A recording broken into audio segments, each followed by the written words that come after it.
हरित कर ले 16 सिंगार नारायण नारायण नारायण हर कर ले 16 सिंगार आवत हो ही वो राजकुमार कर ले 16 सिंगार आवत हो ही वो राजकुमार सुन वो सरिता नागे जेला करथस मन मा प्यार सुन वो सरिता नागे जेला करथस मन मा प्यार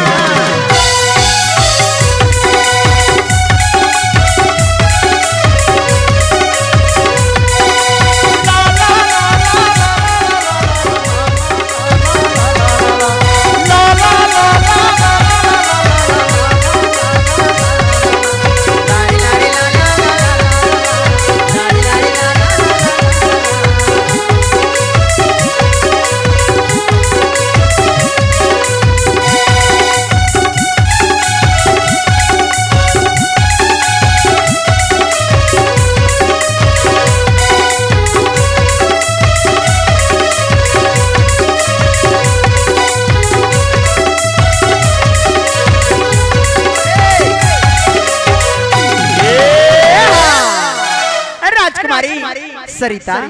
अरे नागलोक के नागिन सुरता नहीं आवत है। अरे ये वही सुंदर कजली वन है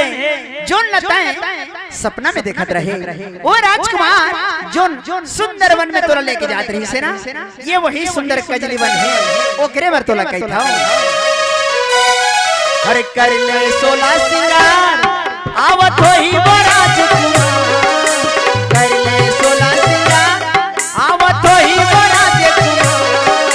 सुनो सरिता नागे जो करथस मन मा प्यार हरे सुनो सरिता नागे जो करथस मन मा प्यार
सरिता अब ते 16 सिंगार कर ले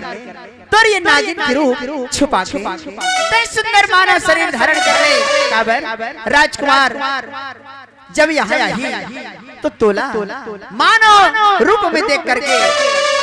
तुर से प्रेम करेगी ये देवर्षि नारद के कहना देवर्षि नारद के कहना